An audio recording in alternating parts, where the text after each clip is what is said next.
Chủ tịch, có thể trò chuyện một chút không? Đừng nói gì, nghệ thuật không bao giờ cần nói nhảm nhiều.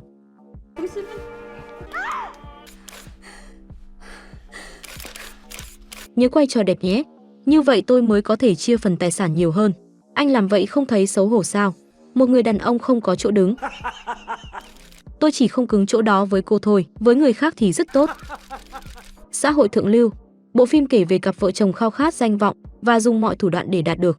Nam chính vì muốn bước vào chính trị làm nghị sĩ, không chỉ đánh mất nhân tính mà còn lợi dụng cả học trò kiêm thư ký của mình. Trong khi nữ chính vì muốn trở thành giám đốc bảo tàng, lại ra tay với bạn trai họa sĩ cũ. Nhưng khi cả hai chuẩn bị bước vào tầng lớp thượng lưu, họ mới nhận ra mình chỉ là con cờ của giới chính trị và tài phiệt. Bộ phim gây choáng ngợp bởi những cảnh táo bạo, đặc biệt là khi thần tượng Nhật Bản xuất hiện, khiến khán giả nam phấn khích tột độ. Lần đầu gặp mặt, tôi là Hamazaki Mao. Tae Jun vốn là một giáo sư kinh tế xuất sắc. Trong buổi phỏng vấn với nghị sĩ trên truyền hình, anh đã được lòng dân vì bảo vệ lợi ích của các tiểu thương. Để nhanh chóng thực hiện chính sách cho vay lãi suất thấp, anh chủ động tham gia vào cuộc biểu tình của các tiểu thương. Nhưng không ngờ, người bạn thân nhất là ông Jong lại tự thiêu trước công chúng. Không kịp nghĩ nhiều, Tae Jun lao vào dập lửa, kéo ông Jong trở về từ cõi chết. Không lâu sau, câu chuyện anh dũng của Tae Jun được các đài truyền hình đưa tin rộng rãi. Đại diện Đảng Cộng hòa sau khi xem đã chủ động liên hệ với Tae Jun. Họ muốn lấy danh nghĩa của anh để lập một ngân hàng nhân dân, giải quyết vấn đề cho vay của các tiểu thương và người dân. Đồng thời, họ còn muốn Tae Jun tham gia tranh cử khu vực với tư cách là ứng viên của Đảng Cộng hòa. Đứng trước sự giàu sang này, Tae Jun vốn đã muốn bước vào chính trị liền đồng ý ngay không chút do dự. Sự thành công đột ngột của chồng khiến Soo Jeon vô cùng vui mừng. Là phó giám đốc bảo tàng nghệ thuật, Soo Jeon luôn khao khát được thăng tiến. Nhưng do giám đốc Lee Hoa Gian kìm hãm từ lâu, Soo Jeon vẫn không thể thực hiện được tham vọng của mình. Vì vậy, cô tìm đến chủ tịch Han, người thực sự kiểm soát bảo tàng, nhờ ông ấy thuyết phục vợ mình là Lee Hoa Gian sớm lên chức chủ tịch, như vậy cô có thể chính thức lên làm giám đốc. Muốn vị trí giám đốc à? Vậy tôi sẽ được gì đây? Một đối tác tuyệt vời chứ, người đáng để tin tưởng. Dù Soo Jeon nói đầy tự tin, nhưng chủ tịch Han không mấy hứng thú với đối tác này. Bị từ chối, Soo Jeon đến quán bar uống rượu giải sầu, tình cờ gặp lại bạn trai cũ Ji-ho cũng đang ở đó. Sau nhiều năm rèn luyện nghệ thuật ở Paris, Ji-ho giờ đã là một nghệ sĩ có tiếng. Nhìn bạn trai cũ giờ đã khác xưa, Soo Jeon chủ động liên hệ lại với Ji-ho, mong anh giúp làm người quản lý chính của triển lãm ở bảo tàng. Thấy bạn gái cũ nhờ mình giúp đỡ, Ji-ho vì tình cũ còn vương vấn liền đồng ý ngay. Ở phía bên kia, Tae Jun trở thành ứng viên, bắt đầu bận rộn với các hoạt động tranh cử. Anh không chỉ cần sự ủng hộ của các tiểu thương, mà còn muốn dùng câu chuyện cứu ông Jong để tăng tầm ảnh hưởng. Khi sự nổi tiếng của Tae Jun ngày càng cao, nhiều doanh nghiệp nhỏ và vừa đã nghĩ đến việc tài trợ. Người đàn ông tên Baek Wang Hun này tự nhận là đàn em của Tae Jun. Biết đàn anh đang vì lợi ích công chúng, anh chủ động nhận nhiệm vụ tìm tài trợ cho Tae Jun. Tôi nghe nghị viên An nói rồi, ông ấy nói cần ít nhất 30 tỷ vốn khởi động, không phải đâu, là 300 tỷ. Cần chuẩn bị trước một phần tiền mặt để làm vốn cho vay lãi suất thấp, như vậy ngân hàng mới có thể nhanh chóng đi vào hoạt động. Số tiền này có gây áp lực cho anh không? Không, chỉ cần anh nói một tiếng, tôi sẽ tìm cách ngay, thật tuyệt. Tae Jun không ngờ lần bàn chuyện làm ăn đầu tiên lại thuận lợi đến vậy. Anh đang định bàn về kế hoạch tiếp theo thì Baek Wang Hun giả vờ có việc và bất ngờ rời đi. Chỉ còn lại Tae Jun và thư ký Eun Ji ngồi trên ghế sofa. Eun Ji từng là sinh viên của Tae Jun khi anh còn giảng dạy tại trường đại học. Cô ấy rất ngưỡng mộ thầy của mình. Nhân cơ hội làm thư ký lần này, Eun Ji tặng cho Tae Jun một món quà. Cái gì đây? Hối lộ? Nếu là hối lộ thì tôi phải đáp lại gì đó chứ?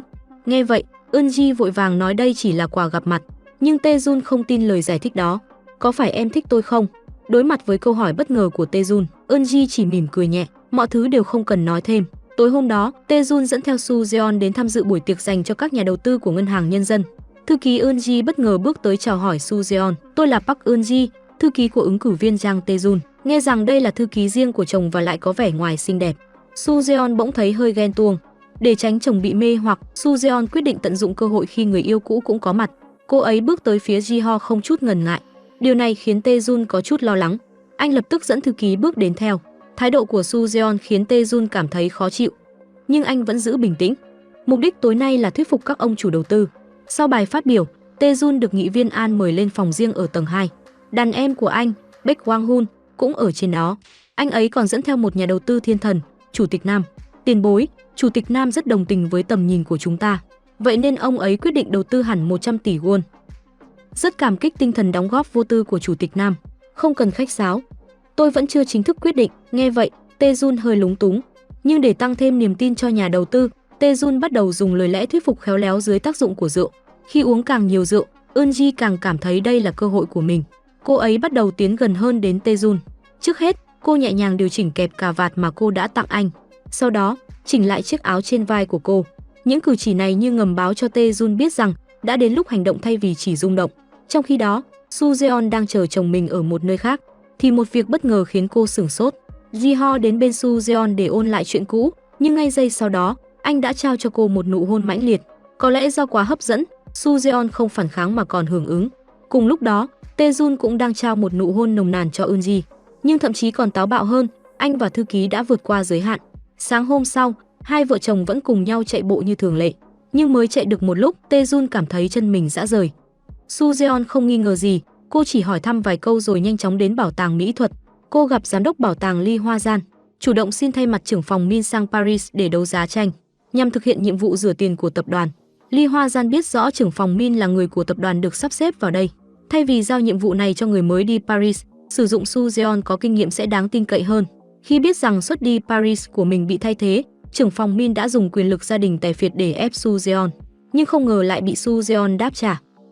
Cô nghĩ chỉ có tài phiệt là không biết sợ sao? Xin cô hãy suy nghĩ kỹ một chút, đừng có ngu ngốc và chỉ quan tâm đến việc nâng ngực. Khi đến Paris, Soo Jeon không lập tức bắt tay vào công việc mà đi gặp Ji-ho, người đang tổ chức triển lãm ảnh.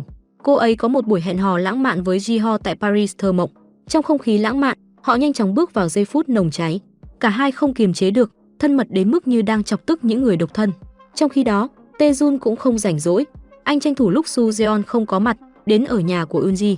Nhưng không ngờ sáng hôm sau, anh chàng bám đuôi Eunji đến dưới nhà cô ấy. Anh ta định tạo bất ngờ cho Eunji, nhưng vừa bước ra khỏi xe thì thấy Tae-jun đi ra từ khu chung cư. Hai người thân mật như một cặp tình nhân. Điều này khiến chàng bám đuôi nhận ra điều gì đó không ổn. Trong khi đó, Soo Jeon sau khi hoàn thành nhiệm vụ rửa tiền, đã cùng Ji-ho trở về Hàn Quốc. Nhưng vừa xuống máy bay chưa lâu, cô bị bắt giữ vì nghi ngờ liên quan đến rửa tiền. Khi biết tin, Tae-jun lập tức đến viện kiểm sát để hỏi thăm. Nhưng từ miệng công tố viên Cho, anh biết được rằng tập đoàn Mire đứng sau bảo tàng nghệ thuật, có mối quan hệ đặc biệt với Đảng Cộng hòa mà Tae-jun làm việc. Vợ của anh, Soo Jeon, là người rửa tiền. Sau khi làm sạch tiền, nó được đưa vào ngân hàng nhân dân do anh quản lý. Đây là cách thức quen thuộc trong phim. Làm công tố viên không thể chỉ dựa vào trí tưởng tượng, đó là nghi ngờ hợp lý, nhưng không thể bắt người chỉ dựa vào nghi ngờ. Pháp luật Hàn Quốc quy định rằng ngay cả khi chỉ nghi ngờ cũng có thể giữ người trong 48 giờ. Thấy đối phương quyết không muốn thả người, Tae-jun sử dụng mối quan hệ để gây áp lực lên công tố viên Cho. Cuối cùng anh đã thành công đưa Soo Jeon ra khỏi nhà giam, nhưng lời nói của công tố viên Cho khiến Tae-jun cảm thấy bất an. Quả nhiên, ngày hôm sau chủ tịch Nam yêu cầu rút vốn đầu tư. Sao các anh lại nhờ những công ty nhỏ như chúng tôi đầu tư, lại còn đòi hẳn 100 tỷ won? Sao không tìm đến các tập đoàn tài phiệt, chẳng phải dễ dàng hơn sao? Các anh chẳng phải mong ngân hàng nhân dân sụp đổ để chúng tôi, những công ty nhỏ này, phải gánh chịu trách nhiệm sao? Lời của chủ tịch Nam dường như là hồi chuông cảnh tỉnh cho Tae-jun. Ngay lập tức, anh cử người đi điều tra về Baek Wang-hun, đàn em của mình, nhưng phát hiện ra ở trường chẳng có ai tên đó. Hơn nữa, công ty đứng sau anh ta lại là công ty cho vay nặng lãi, với các hoạt động sòng bạc và khách sạn cao cấp. Nhận thấy điều bất thường, Tae-jun lập tức tìm đến nghị viên An. Anh muốn nhờ ông giải thích mọi nghi vấn hiện tại, nhưng nghị viên An lại bảo Tae-jun đừng xía vào chuyện người khác và tập trung vào công việc. Nghe vậy, Tae-jun không hài lòng chút nào. Anh quyết định điều tra kỹ hơn về công ty đứng sau Baek Wang-hun. Trong khi đó, Soo Jeon sau khi trải qua chuyện riêng tư ở Paris, thì Ji-ho, bạn trai cũ, nhanh chóng đến viện bảo tàng hỗ trợ công việc cho cô. Anh còn cố tình chiếu cảnh quay lớn để bày tỏ tình cảm với Soo Jeon, nhưng cảnh đó lại bị trưởng phòng Min tình cờ nhìn thấy. Sau khi hai người rời đi, trưởng phòng Min lén đến máy tính của Ji-ho. Cô ta phát hiện ra trong ổ cứng lưu trữ video riêng tư của hai người. Trong khi đó, người theo đuổi Eunji tìm đến Soo Jeon và tiết lộ bí mật của thư ký và ứng cử viên cho cô, nhưng không có bằng chứng. Soo Jeon không tin. Dù vậy, cô vẫn giữ thái độ thà tin là có còn hơn không. Soo Jeon đến nơi làm việc của Tae-jun để gặp Eunji. Qua vài câu hỏi ngắn, cô xác nhận hai người quả thực có quan hệ, nhưng Soo Jeon không tỏ ra kích động. Cô chỉ cho Eunji vài lời khuyên về cuộc sống.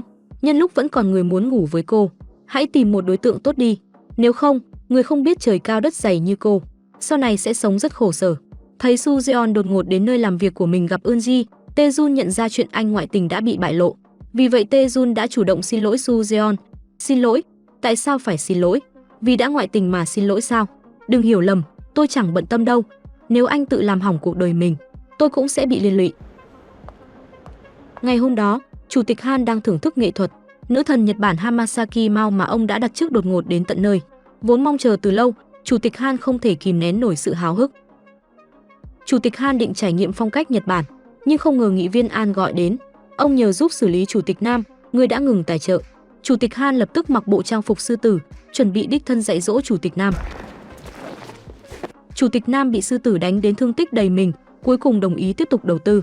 Lúc này, Tae-jun đang thăm bệnh ở bệnh viện và nghe được sự thật bất ngờ từ miệng của ông Jong. Hóa ra Đảng Cộng hòa từng cử người tìm ông Jong. Chỉ cần ông ấy biểu tình công khai tại sự kiện, họ sẽ miễn tiền thuê cửa hàng cho ông. Nhưng sau khi làm hết mọi việc, lại chẳng có ai thực hiện lời hứa. Biết được sự thật này, Tae-jun rất sốc. Anh lại tìm đến nghị viên An, hỏi khi nào họ thực hiện lời hứa với người già đó.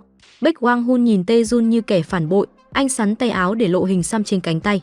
Rồi anh cầm dao xẻo một miếng thịt gấu đen đưa đến miệng Tae-jun. Baek Wang-hun muốn nhắn nhủ Tae-jun rằng một khi đã lên thuyền của họ thì phải ngoan ngoãn nghe lời như chó. Nếu dám phản bội sau lưng, hậu quả của anh sẽ rất thê thảm. Hãy nhìn kìa, không phải là tòa nhà quốc hội đang đợi anh sao? Anh phải nhanh chóng bước vào đi. Không đúng sao? Nghị viên Jang Tae-jun. Lúc này Tae-jun nhận ra việc tiến vào chính trường chỉ khiến anh trở thành một kẻ hoàn toàn vô giá trị. Trong khi đó, Soo Jeon cũng gặp khó khăn trong công việc.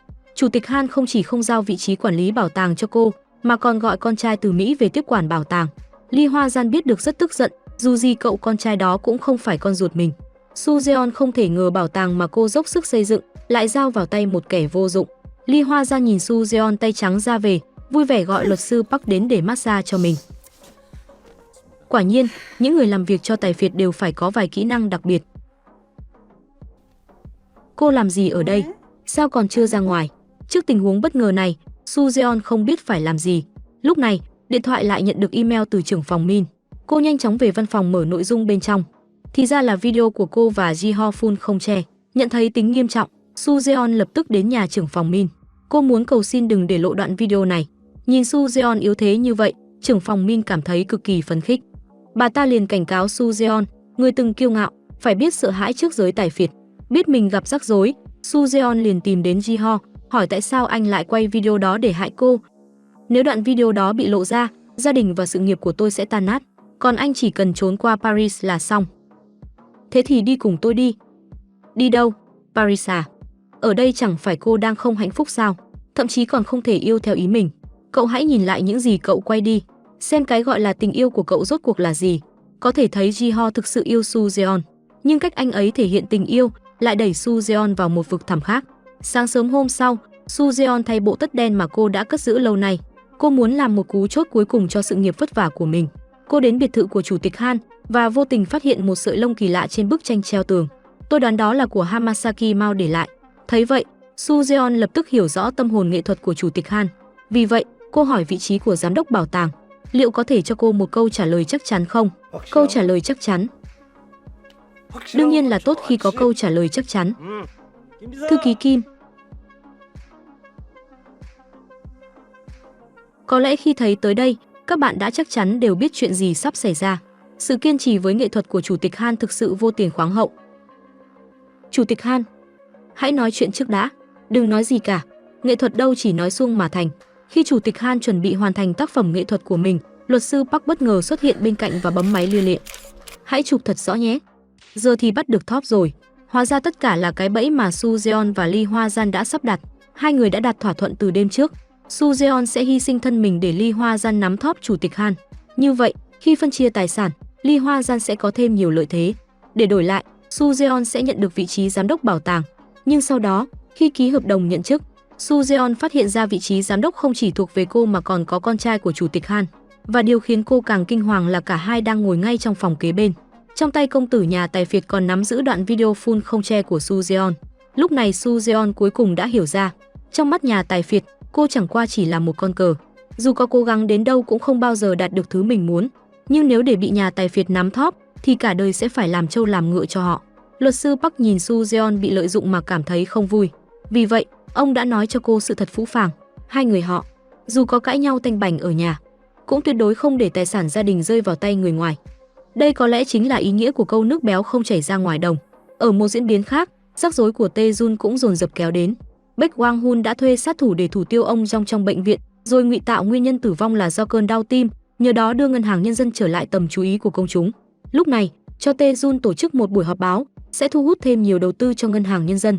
Nhưng khi Tae Jun đang định đến văn phòng để hỏi thăm tình hình, Baek Wang Hun đã bước ra từ đó và tiết lộ rằng chính hắn ta đã sắp đặt cái chết của ông trong. Điều này khiến Tae Jun vô cùng phẫn nộ.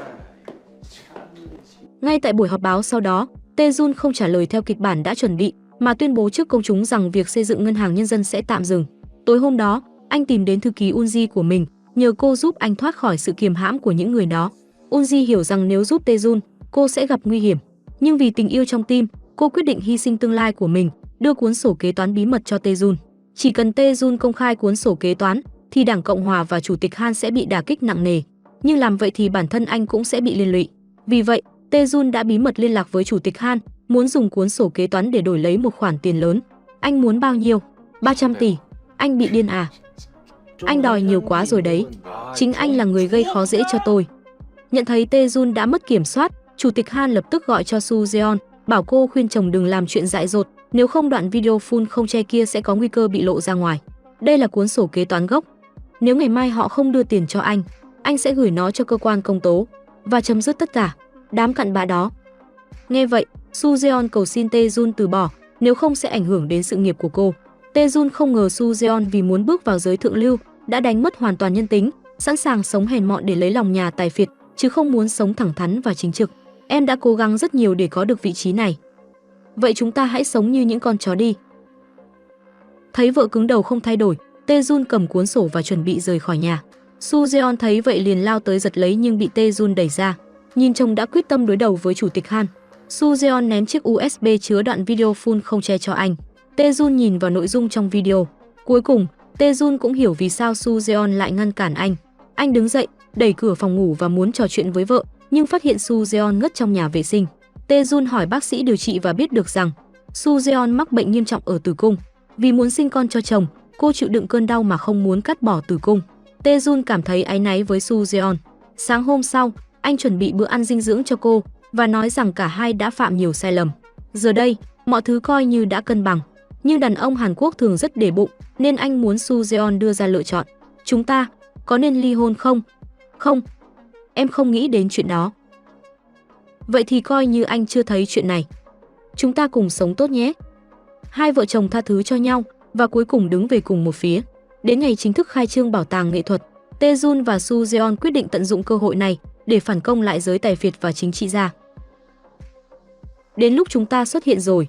Soo Jeon chiếu đoạn video của mình lên màn hình lớn trong hội trường và kể lại cách cô đã bước vào xã hội thượng lưu với tất cả những gì cô đã làm để có được ngày hôm nay. Chủ tịch Han nhận ra rằng Soo Jeon đã mất kiểm soát. Để đảm bảo cuốn sổ kế toán không bị lộ, ông ta đồng ý với yêu cầu của Tae Jun và đầu tư 300 tỷ vào việc xây dựng Ngân hàng Nhân dân. Nhưng điều mà Chủ tịch Han không ngờ đến là Tae Jun đã sớm sao lưu cuốn sổ kế toán. Bản sao đã được giao cho trưởng công tố cho. Rất nhanh, đại diện Dung của Đảng Cộng hòa bị triệu tập tới viện kiểm sát. Chủ tịch Han cũng bị cảnh sát bắt vì mặc áo choàng hổ tinh và hành hung người khác. Nhưng Trương Tae Jun không tung ra tất cả các bằng chứng cho công tố viên. Anh muốn Ngân hàng Nhân dân hoạt động tốt hơn. Nếu tung ra tất cả mọi thứ và Ngân hàng Nhân dân cũng bị liên lụy thì có lợi ích gì đâu chứ? Dù tiền trong đó là tiền bẩn đi nữa, nếu được sử dụng vào đúng mục đích thì chẳng phải sẽ hoàn hảo hơn sao? Đến đây phim đã kết thúc. Bộ phim vạch trần bản chất con người với nhiều cảnh táo bạo này. Nhìn chung là khá thú vị, đặc biệt là màn diễn xuất chân thật của Hamasaki Mao. Các bạn yêu thích thì đừng bỏ lỡ nhé.